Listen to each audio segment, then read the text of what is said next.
ஊர் முழுக்க பகவந்த் கேசரின்னு நம்ப வச்சாச்சு. எல்லாரும் அந்த ட்ராக்கில் போகிறப்போ தீரன் மாதிரி ஒரு படம் எடுத்து எக்ஸ்பெக்டேஷன் எதுவுமே இல்லாமல் பார்க்க வச்சு எல்லா ஆடியன்ஸையும் வாயை பழக்க வைக்க போகிறேன் பாருங்கள் அப்படின்னு தளபதி 69 டீம் இப்போ டிஸ்கஸ் பண்ணிக்கிட்டு இருந்தா எப்படி இருக்கும்?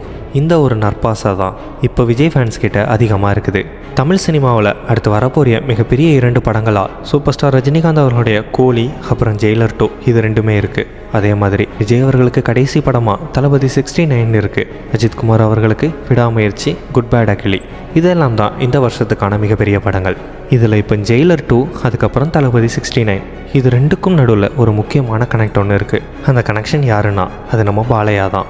ஜெயிலர் 2வை பொறுத்தவரையில் அதை ஒரு பேன் இண்டியா ஃபில்மாக கொடுக்கணுன்ற மைண்ட் செட்டுக்கு அந்த டீம் வந்துருச்சு. இப்போ உள்ள ட்ரெண்டுக்கு பேன் இண்டியா திரைப்படம் அப்படின்னா தமிழுக்கு நம்ம சூப்பர் ஸ்டார், கேரளாவிலேருந்து ஃபகத் ஃபசல் மாதிரியான முக்கியமான ஆக்டர், அதே மாதிரி கர்நாடகா சாண்டல்வுட், ஆந்திரா டாலிவுட், ஹிந்தி பாலிவுட் இது எல்லாத்துலேயுமே ஒன்று யார் உச்ச நட்சத்திரமாக இருக்கிறாங்க அல்லது யார் இப்போ ட்ரெண்டிங்கில் இருக்கிறாங்க இப்படியான ஆட்களை உள்ளே நடிக்க வச்சிட்டாலே அவங்கள பார்க்குறதுக்குனாலும் ஆடியன்ஸ் உள்ளே வருவாங்க. ஆட்டோமேட்டிக்காக பேன் இண்டியா ஃபிலிம் ஹிட் ஆகிடும் அப்படிங்கிறது தான் ட்ரெண்டாக இருக்குது. ஜெயிலர் 1லேயே கிட்டத்தட்ட இதே ஃபார்முலாவை தான் கையாண்டாங்க. கேரளாவிலேருந்து மோகன்லால், கர்நாடகாவிலேருந்து ஆக்டர் சிவராஜ்குமார், பாலிவுட்லேருந்து ஜாக்கி ஷெரோஃப், இதில் டாலிவுட்டில் மட்டும் ஆளை விட்டுட்டாங்க. இயக்குனர் நெல்சனே சமீபத்தில் சொன்னது என்னென்னா டாலிவுட்லேயும் ஒரு முக்கியமான ஆளை பயன்படுத்தலாம்னு நினச்சோம், அது பாலையா அவர்கள் தான். ஆனால் ஜெயிலர் 1ல் அவரை பயன்படுத்துறதுக்கான வாய்ப்புகளை எவ்வளவோ முயற்சிச்சும் அது நடக்கலை.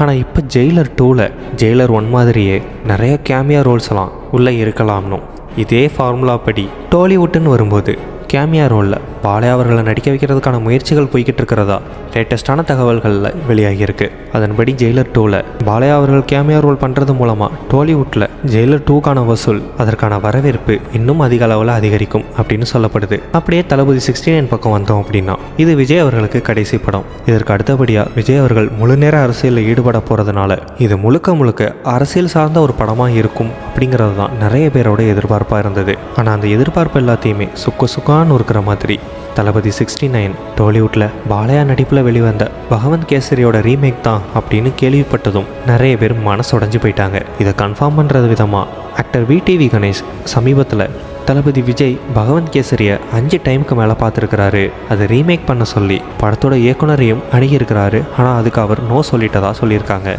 பெரிய அளவில் எதிர்பார்த்த லியோ திரைப்படமே பெரிய அளவில் வரவேற்பை பெறாட்டினாலும் கூட பார்த்திபன், லியோ இந்த 2 கேரக்டரும் இன்னும் காலத்துக்கும் நின்று பேர் சொல்கிற மாதிரி அமைஞ்சிருச்சு. ஸ்டார்டிங்கில் யாரெல்லாம் இந்த லியோ படத்தை கிண்டல் பண்ணிட்டு வந்தாங்களோ அவங்க எல்லாருமே இப்போ நான் தாண்டா லியோ அப்படின்னு சொல்ல வைக்கிற அளவுக்கு தளபதியோட ஆக்டிங் இந்த 2 கேரக்டர்லையும் ஃபேப்லஸாக இருந்திருக்கும். மேலே சொன்ன இந்த தகவல் படிலாம் இல்லாமல் தளபதி 69 நிறைய பேர் எதிர்பார்க்குற மாதிரி ஒரு பொலிட்டிக்கல் த்ரில்லர் ஃபில்மாக இருந்தால் அதுதான் தளபதி விஜய் அவர்களுக்கு கொடுக்கக்கூடிய பெஸ்ட் ட்ரிபியூட்டாக இருக்கும். ஆல்சோ ஃபேன்ஸுக்கும் தான். இதை பற்றி நீங்கள் என்ன நினைக்கிறீங்கன்றதை கமெண்டில் சொல்லுங்கள். இது மாதிரியான மோர் இன்ஃபர்மேஷனுக்கு நம்ம சேனலை சப்ஸ்கிரைப் பண்ணிவிடுங்க.